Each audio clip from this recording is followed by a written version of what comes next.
On the 2nd of May 2025, this demon, this bastard, this devil was sentenced to 40 years in prison for a crime he committed in 2021.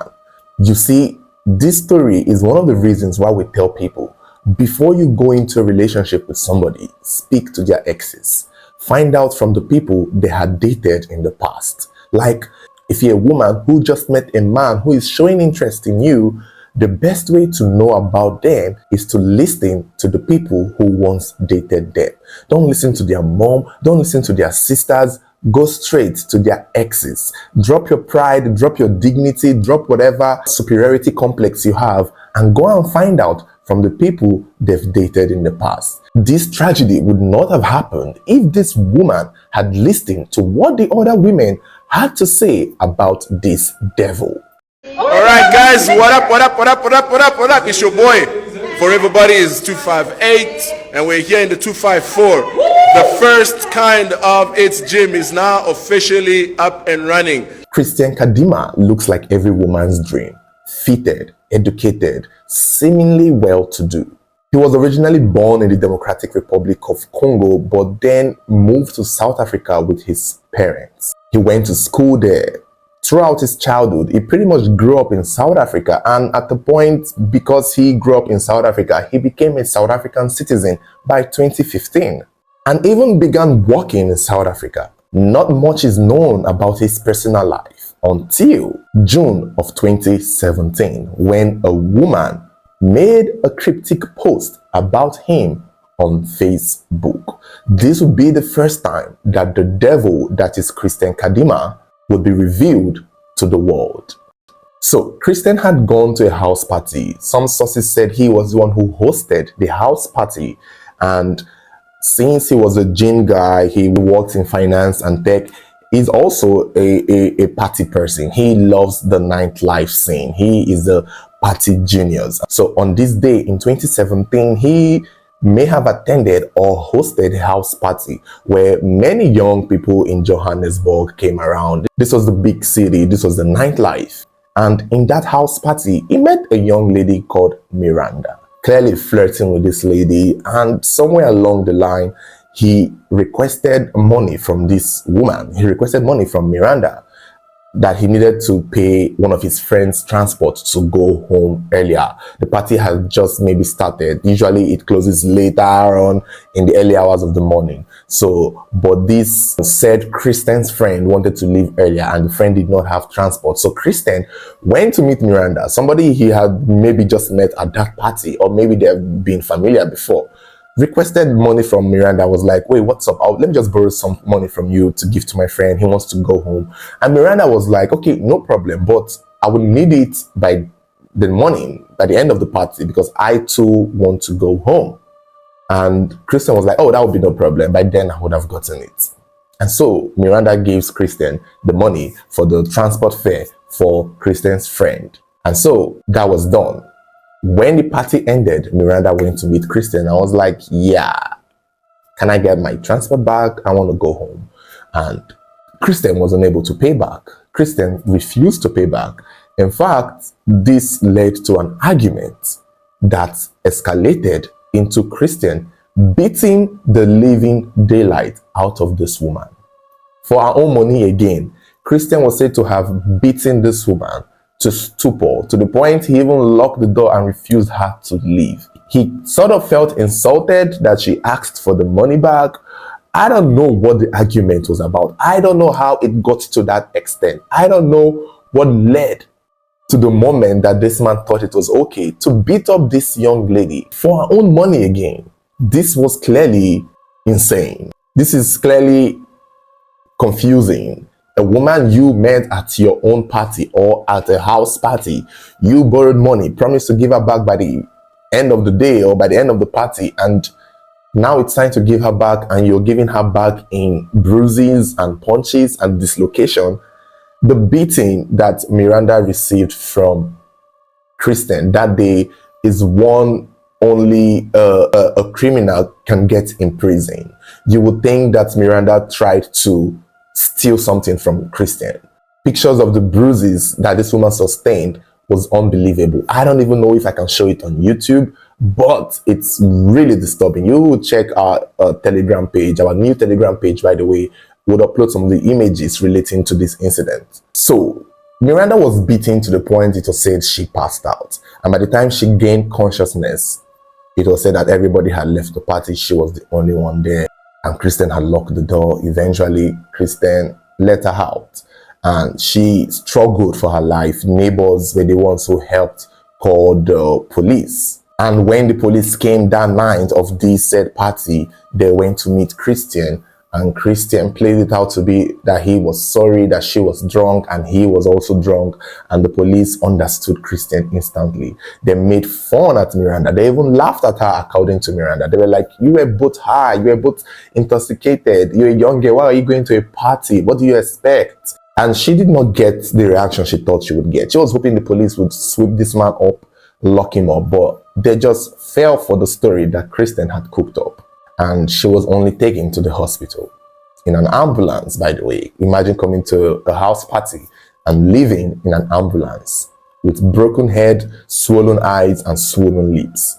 This was in June of 2017. Throughout the days she was in the hospital, she was trying to get the police to do something, but the police were not doing anything. And so Miranda went on Facebook, uploaded pictures of her bruises and pictures of Kristen, and made a post explaining what went down that day, explaining how she was beaten up to stupor, to near death because of her own money. When she made this post, it's unclear what she had in mind was going to happen, but the post took a whole turn. The post went viral. People started sharing, reposting, and that was when more women came forward to share their own experience with the same monster. So many women that this man had been with in the past started coming forward with their own story of how Kristen Kadima beat them to near death. One woman who was supposed to be anonymous came out to say that in 2015, he had dated Kristen and Kristen had beaten her to the point he dislocated her shoulders. And when she filed police reports, the case was dismissed. Subsequently, more women would speak up, and one of them would even cite that Kristen's mother was his biggest fan, was his biggest enabler, that Kristen's mother was part of the reason why the police would not even pursue some of these cases. That once these women he has beaten open a case file on his head in the police station, Kristen's mother will go and beg, she will go and plead, she will go and apologize, she will use her motherly instincts to cry and beg these police officers to drop the case, beg these women to not go on with the case, and all of that. And that was how it became a thing that Kristen's mom was the biggest cheerleader. Either that or his biggest protector or the biggest fan, because it did not make sense that the mother continued with every single woman to find a way to make sure that her son stayed protected, despite what he was doing to these women. This is why I say, when you want to meet a man and you want to find out about them, or even a woman, don't meet their family. Stop meeting their siblings. Stop going to ask the mom, how is your son? Tell me about your son. What do you think she would say? What do you imagine a woman who wants to marry Kristen now and does not know anything about his past, goes to meet his mother? What do you think the mom would say? Would the mom tell the woman, oh, don't marry him, he will beat you, he will dislocate your shoulder, he will punch you in the mouth? Or he will say, oh, Kristen is a good boy, he's a lovely, like, what do you think he would say? This is why you bypass the parents and go straight to the ex, because learning that Kristen's mother was one of the people enabling him is something that was just disturbing to a lot of people.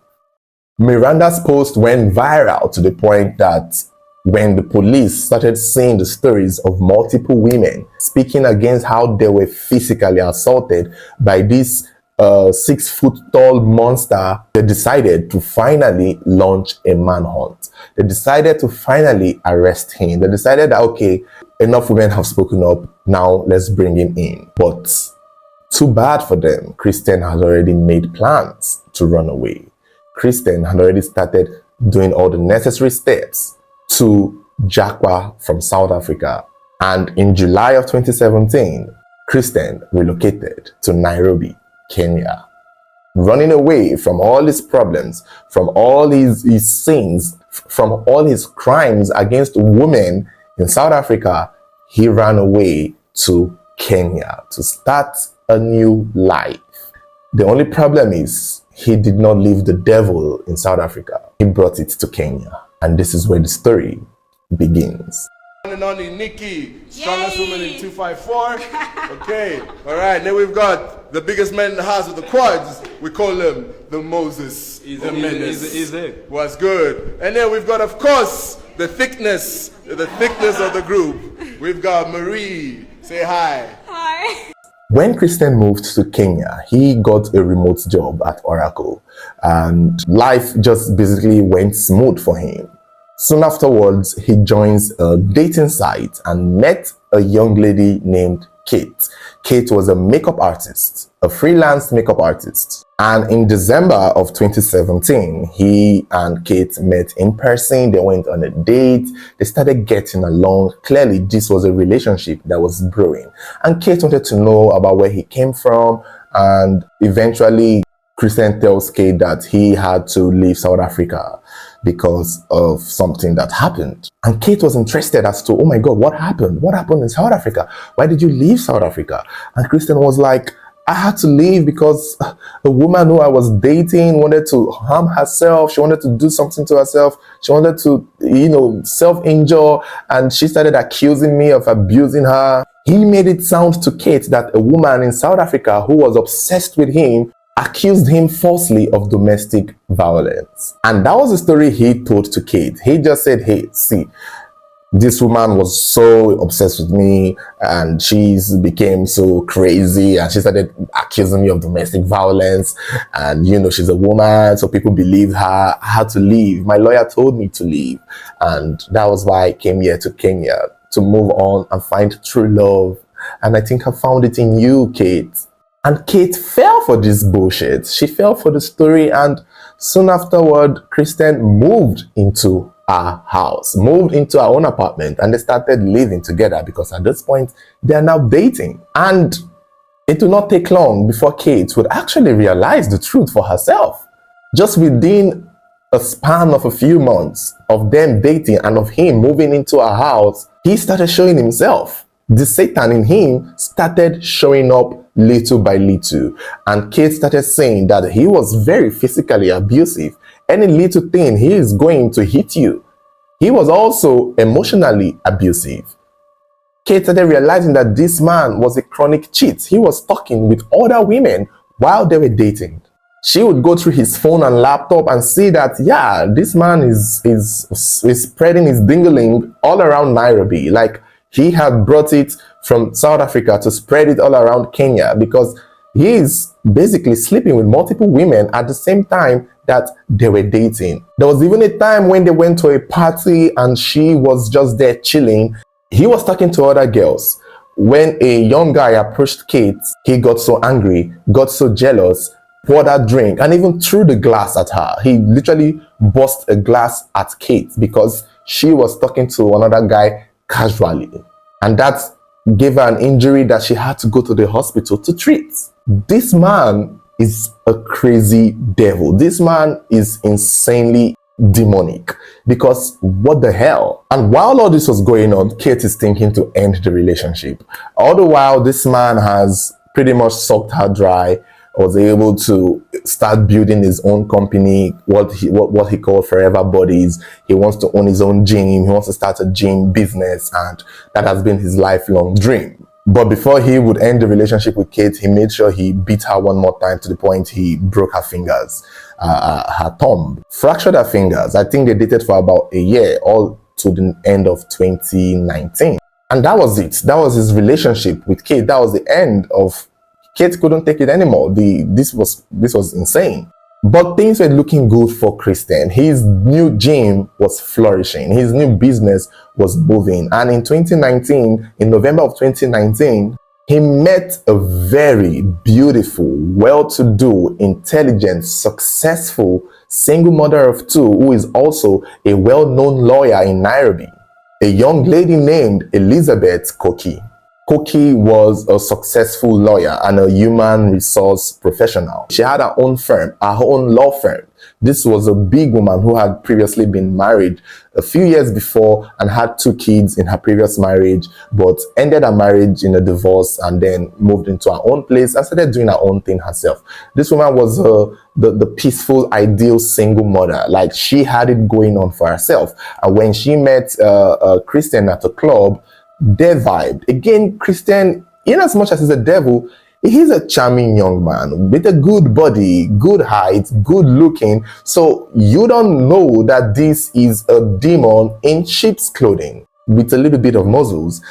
Obviously, he is attractive. And when he met Koki, he was in a very good place in his life. His gym was flourishing. Again, he's a bodybuilder. He's helping people with their weight. He's doing a whole lot of things at his gym. His Forever Body business at his gym was flourishing. So Kate thought that this was a good fit. A young man who has never been married, who looks good, who has interest in her, despite her being a single mother of 2. I mean, what could go wrong? This is a match made in heaven. This is a second chance for Kate to find love again. Their relationship started brewing, and in April of 2020, as usual, our handsome devil moved into Koki's house with her children in it. She also had a maid. So this man, clearly, he has a pattern of moving into these women's houses. I don't know why he never had his. Well, gym bros are usually very broke. So let's move on. So he moved into this woman's house and they started living together. Now, put in mind that Elizabeth Koki had no idea of his previous relationship. Like, it's not something she thought to check into, because usually they would judge based on how the man is treating them. And so far, he has been good to her. Until he moved in. And over time, again, the devil started showing. The demon in him could not help it. It's as if whenever he sees a woman and a woman lets him in, like a vampire getting an invitation, the demon just comes out. It's like, yeah, the woman beater in him. People like him hate women. This man is a woman hater. I don't think he loves women. He hates women, because I don't understand why it's a pattern. The moment a woman lets you in or gives you a part of herself, your go-to is to hurt and destroy that woman. I don't know why. If it's not the devil, I don't know what it is. What could it be? So after he moved into an apartment in Jacaranda Garden Estate in Nairobi, their relationship just continued. They would have a few arguments regular. Nothing seemed out of the ordinary. Even if he had a moment, she would just assume it was because, he also had this gaslighting, manipulative attitude with a lot of narcissists. So she probably didn't see through it. And around this period of time, he had given a woman named Angie, a businesswoman, an MC, to promote his Forever Bodies gym, his business. So this woman, Angie, was already at the gym side doing a job to promote this Christian's business. And while she was doing it, promoting it on social media, she would also tag Christian, post his picture as the owner, as our coach, as the man who would help you get your body right in the shape that you want it. And this is social media. And social media is very wide. Eventually, Miranda from South Africa, who had made her post in 2017, sees these advertisements being done on behalf of Christian in Nairobi. And she's like, I know this young man. She quickly reaches out to Angie, the influencer, and I was like, yeah, young lady, we need to talk. We got to talk about the man whose business you're promoting. You need to know who he is. And that was how Miranda Jacobs told Angie everything that happened in South Africa when Christian was still there. The beating, the assault, sending her pictures, posts, screenshots of other women coming out to make their own confession of their experience with Christian. Even sending Angie the police warrant for Christian in South Africa, that Christian is a wanted man in South Africa as they speak. Angie, the influencer, hearing all of this from Miranda, was very shocked. And guess what? I think I like what she did. According to what is being said, Angie did not even bother asking Christian anything.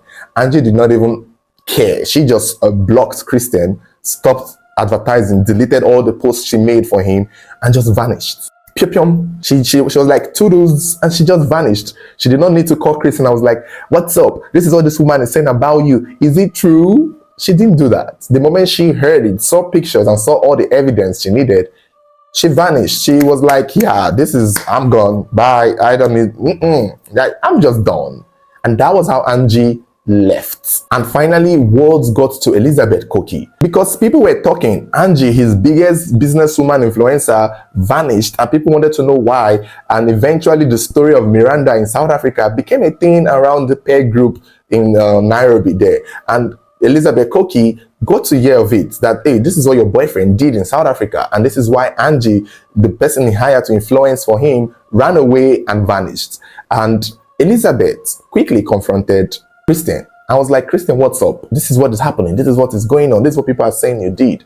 And Christian, being the manipulating, gaslighting bastard that he is, basically said that Angie only used Miranda's story because he turned her down. That the Miranda story was something that was made up. That Miranda was somebody obsessed with him, that wanted to get with him, but he refused, and so she cooked up a lie.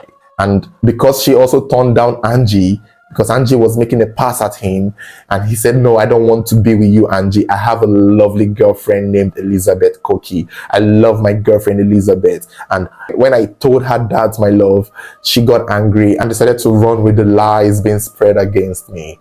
This was how this nigga told Elizabeth Koki that was the reason why Angie left. Because he turned her down. Because she wanted to get with him, and he said no. And now she could not stand that another woman has gotten him. And Elizabeth may have fallen for it. I mean, Elizabeth would have been like, oh, so Angie did this because she wanted my man. She cooked up a lie against my man because she wanted you, and you turned her down. Because the truth is, even if that was not how she felt, despite the story going around, Elizabeth Koki continued dating Christian. She didn't stop. The stories and the pictures and the evidence and the blast from the past in South Africa, including the arrest warrant that was being spread around. Basically, Elizabeth Koki, you are a lawyer. This is something you should have been able to see right through. With all this evidence and pictures, you should have known that you were playing with fire. But for what is worth, I guess Elizabeth Koki was one of those people who like to put the past of people behind them and look forward to the future. Except for her, the future wasn't so far from the past of this monster she was sleeping with. On the 11th of September 2020, this would be the day that Elizabeth Koki would see the devil that is this man. While they were in the vehicle near a four-way junction, it's unclear what the argument was about, but an argument started in the vehicle, arguing over something. It could have been something flimsy or basic, because we know that this man, anything can upset him. And instantly, out of nowhere, Christian became physically aggressive. He started yelling, shouting, cursing, and began beating up Elizabeth Koki in her own car, in the middle of the road, in the junction. Elizabeth was confused. The beating and slaps she was eating was like, oh my God, what is this? She was being beaten up like a criminal, to the point that she ran away from her own car.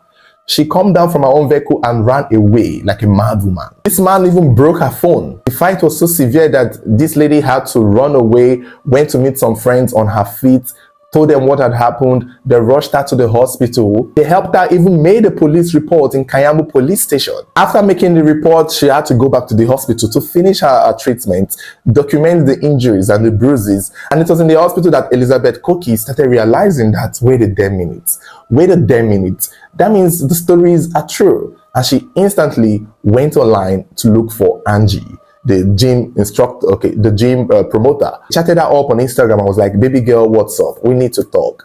What happened? What really happened? Because I've just seen this monster and I cannot recognize this man. This is what this man did to me. She sent pictures and videos of the injuries she got from the beating Christian gave to her. And Angie was like, yeah, girl, you see, that was why I left. Your man was busy telling you that I was trying to sleep with him. No. I left because I heard the stories. And even if I was trying to sleep with him, hearing this story is enough for me to leave. And Angie decided to connect Elizabeth Koki with Miranda, who was in South Africa. Miranda and Elizabeth Koki chatted and talked about their experience with this man. And she just became curious. Koki became a lot more curious because right now she started paying attention. This is the first time in a long time she is paying attention to this demon. She also reached out to Kate, the first girlfriend, the makeup artist that Christian dated when he first came to South Africa. And that was when she started asking Kate, what's up? How was it like dating Christian? And the conversation started. Since Kate and Koki lived in Kenya, it was easy for them to meet in person. And they met. And over a dinner, a lunch date, these women started talking about their experience with Christian Kadima. And Kate was basically telling Koki, see, lady, just leave. End that relationship. Just leave the relationship. End it. For your kids, for yourself, for your family. Stop dating Christian. This is not me telling you to leave Christian because I want him for myself. Nobody wants Christian. You've seen the whole thing going around. If I was a random woman that had met you out of the blue, you would not have believed me. But look at it for yourself. See what he did to you. This is the same thing he did to me. These two women spoke in-depthly, heart to heart, about their experience with the monster. And Kate basically just told Koki to leave Christian. And that was the end of their dinner date. That was the end of them meeting. And for Kate, that would be the last time she would see Elizabeth Koki. The next time she would see her would be on the news. And it was not a good news. It was not a good news. DCI detectives have arrested Christian Mwambe Kadima, a Congolese national linked to the murder of city lawyer Elizabeth Koki Musyoki, who was found dead in her bedroom at her Syokimau residence. Elizabeth Koki went back to her life and then eventually broke up with Christian. He packed out of her house and left to go and stay at his own place. They broke up in September of 2020. This was after the beating and the assault. So she was done. She had listened to these stories of these women and had seen from her own experience that this relationship is nothing but a disaster. And so she ended things with him. September would pass. October would pass. In November, they would meet again. And this time, they would get back together. They reconciled and decided to both go on a vacation in Mombasa. And it was in Mombasa that Christian finally proposed to Elizabeth Koki. Whew. Wow. How did you go from breaking up with your abusive boyfriend? Only 2 months later, he is proposing to you at a vacation spot in Mombasa. Elizabeth, oh, Chimo. Nobody understood why Elizabeth Koki went back to Christian. People said that maybe Christian kept chasing because, let's face it, Elizabeth was well-to-do. She was well-to-do. She was wealthy. She was rich. She was doing well. She had a house. She had a car. She had so many things that Christian did not have and Christian needed. So Christian basically maybe used a different manipulative tactic. Elizabeth is only a woman. So all he had to do was get on her soft side, apologize, plead, say that he is a changed person, say that since I met you, my life has changed. He basically did everything within his power to get this woman back. And the woman was like, okay, I need you to show more commitment, to the point that they even got a matching tattoo, which I don't know what that means, Elizabeth. Does a matching tattoo and a proposal mean that the devil in him would leave? Or maybe the sex was good. But I don't think the sex was good. Otherwise, those other women would not have run away or left. Oh my God. I don't know what to make of it. I don't know why Elizabeth went back, but that was the biggest mistake she ever made. And one I don't think she could rectify. All this while that Christian came to Kenya, he had been chatting with a young lady named Anne. and they've been conversing online. They've just been having their online romance, exchanging nudes, sex chatting, talking. So they had not gotten to see. It was a month after he proposed to Elizabeth Koki in December of 2020. He proposed to Elizabeth Koki in November of 2020, and in December of 2020, a month later, he finally met with his longtime internet girlfriend named Anne. And clearly, Anne does not know anything. Anne is just a new girl who met a gym bro, a fine young man online. So in Anne's mind, this was just her meeting the love of her life, finally in person. And that was it. Anne became the other woman that Christian was cheating on Elizabeth Koki with. And it seemed as though Elizabeth found out that Christian was not faithful and that he had been chatting with Anne and had been having an affair with this said Anne online. It's unclear how Elizabeth Koki reacted to finding out about another woman. But in January of 2021, she fell ill. It's unclear what caused her sickness. And so Christian, being the boyfriend, would take her to the hospital and they would run checks on her, and eventually they told her that, okay, she needs to rest more. I think they were probably suspecting it was COVID-19 because this was the coronavirus era. So after the hospital on the 7th of January, Christian took Elizabeth Koki to his house and then brought her back to her own house, helped her lay down, told the housemaid that, what's up, madam is not feeling fine, you know, I'm coming back, just look after her for a while. And the housemaid did not worry about it, obviously. Kate was just, she was unwell. So Christian leaves Kate's house to go and meet his side chick, and they hung out, and by the end of the day, Christian came back. And that same day when Christian came back, the housemaid who was in the house then said she started hearing arguments and shouts and yelling coming from Madam's room, that is Elizabeth's room. Nobody knows what the shouting was about. It could have been that Elizabeth found out that Christian had gone to be with another woman, and obviously she raised the issue and they had an argument, and the house girl was just in the house hearing the commotion coming from the room. The next thing she knows, Christian comes out of the room looking tired, looking flushed, as though he had been in a fight, and basically just left the house with Madam's car, took the car and drove out.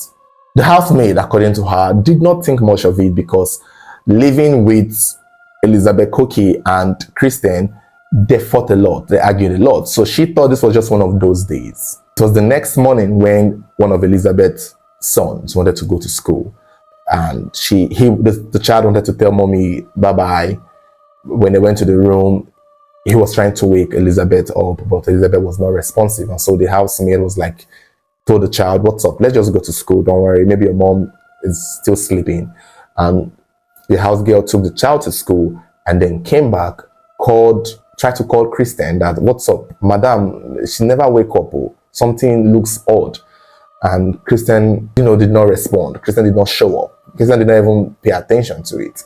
So she called the neighbors and then called Elizabeth's relatives. And the relatives were the ones who even told her to call the neighbors. And the neighbors went to the Elizabeth's room, saw her in a state. There was even a pillow over her face. And that was when they removed the pillow and saw that she had bruises and she was bleeding. And that was when they knew something bad had happened to Elizabeth. The neighbors quickly called the police. The police came to the scene. They saw blood on the wall, blood on the floor, blood all over this young woman's face. And it was clear that she had been beaten to death. Very obvious. And the housemaid was like, it's only our boyfriend who had been the last person to be here. And the boyfriend had left with a car. And that was when they knew that they had to start looking for Christian, because his girlfriend now is dead. So if Christian knew nothing about it, he should be back anytime.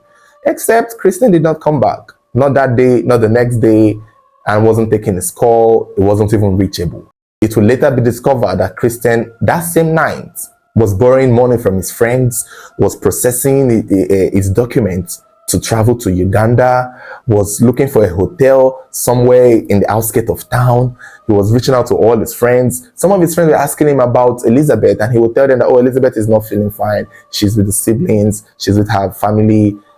that he's just going to Nairobi to buy gym equipment, that he wants to just get gym equipment. This is what he was telling his friends who were helping and supporting him. They all thought he was just going to Uganda to get this gym equipment, not knowing that he was going to Uganda to start a new life, because he knew what he had done. He even told one of the friends to go and return the vehicle. So he pretty much set up this his friend, gave the friend a car key and said, oh, help me drop Elizabeth's car at her sister's place. And he was going to do that 2 days after he had left the house. So when that friend took the vehicle back to Elizabeth's house to drop it as instructed by her boyfriend, Christian, he did not know that the police were in the house. When this said friend came to drop the vehicle, the police were like, well, who do we have here? And that was how they locked up that friend. And it was through that friend that they were able to trace where Christian was hiding, at the Shortlet apartment somewhere in the outskirts of town, preparing to leave for Uganda the next day. And Christian was immediately arrested. He was taken into custody, and he denied knowing that Elizabeth was dead, that he just found out when he was arrested, that he did not do anything to Elizabeth, that he just left, that he was going to Uganda to get equipment. He just maintained his lies, denied everything, and basically decided to point fingers at the housemaid, saying that the housemaid was the only adult in the house, that she too could have done it. Why are they looking at him? That he loved Elizabeth, that he and Elizabeth were lovers, that he would never do such a thing, that he loved Elizabeth with all his heart, that he's heartbroken that she died, that who would have done it? Boy, shut up. Shut up. An autopsy was done on Elizabeth, and it turned out that she died from asphyxiation, suffocation, and a hand pressed tightly against her mouth, that she was basically beaten to death. Simple, and strangled. And they also saw some fake identities in the possession of Christian. They saw that he had ID card with his picture on it, but with a different name. They even realized that this nigga had multiple identities. He had a Nigerian ID card, a South African ID card, a Congolese ID card, all with different names, but with his face on it. And obviously, the police learns of his past relationship with other women as far back as from South Africa. Everything started coming to light, and it only made sense that he did this. They even learns of his relationship with Anne, the said woman he was having an affair with while he was engaged to Elizabeth. And the Anne told the police the story that they met at this period of time, they met at this time, and the police did their mathematics and realized that this could have been the reason why Elizabeth confronted Christian on the day he killed her, because that same day he went to see another woman. So basically, all the odds were against Christian, who continued to claim innocent. He pleaded not guilty. He went to court. His stories were so damn convincing, to the point that he made sure that the police and the judges look into the housemaid, that it was most likely the housemaid that did it. Clearly, how to get away with murder, you just have to pin it on somebody. But the housemaid did not have any reason to do so, given that she was in the house and she called the police. Why wasn't he in the house? And why did he destroy his SIM card? And why did he send his friend to return the vehicle? There were things he just did that did not make sense, that he did not know about the situation of Elizabeth, which made the court believe that he only did not come back home because he knew what he had done. Even when the housemaid testified in court, telling them that day she heard commotions from the room, Christian was like, those commotions were not fights, that it was sex, that they were having sex. This Christian, and God have mercy. This guy, the judge even acknowledged that he had a silver tongue. Like, the judge who presided against this case was like, this man is intelligent, well-spoken, manipulative, calculated, with a silver tongue. Imagine a whole judge saying this about this man, to tell you that this man is the devil himself. That if it wasn't with all this evidence, if all this evidence and all his past history weren't in place, he had a fighting chance to be found not guilty. He could have gotten away with it. The case went on for nearly 5 years, and in May of 2025, with all the multiple witnesses against him, he was found guilty and was sentenced to 40 years in prison. So there you have it, guys. I guess the only thing that destroyed his case was the fact that there were so many witnesses, so many people. Even all the people he had abused came forward. It's just that the women in South Africa could not come to Kenya to testify, but their stories were all over the internet, and those things played a role in understanding who this devil really was and what he was capable of. All his friends also testified against him. Basically, he was saying one thing, his friends would say another thing, and nobody, I guess the only person that would have testified for him would have been his mom. So I don't know where that woman was. I'm sure she was in court there trying to plead for her son's innocence. But he has been found guilty and has been sentenced to 40 years, which some people think is too small. But I don't know. This is one story that stresses me and goes in-depthly to show you that some men can be very manipulative. Again, I would never understand how he was able to get Elizabeth Koki back. I would never understand. A woman so intelligent, so sophisticated, so well-to-do, and a lawyer at that could see that this man had done these things and still take him back is something that I would never understand. It's something I would never see coming. Did she feel like nobody would ever love her because she already had kids and this is the one man that would? Was she so attracted to him that despite the beating, despite the conversation she had with the ex-girlfriend Kate, she still went back to this man thinking that an engagement ring and a matching tattoo would fix him? Man, I hope more women learn from this story, because I can tell you something for a fact. There are so many men like Christian out there, so many. And I hope none of them finds you. Thank you guys for watching. Don't forget to like, share, subscribe, and turn on your notification button so whenever there is a new video, you'll be the first to get notified.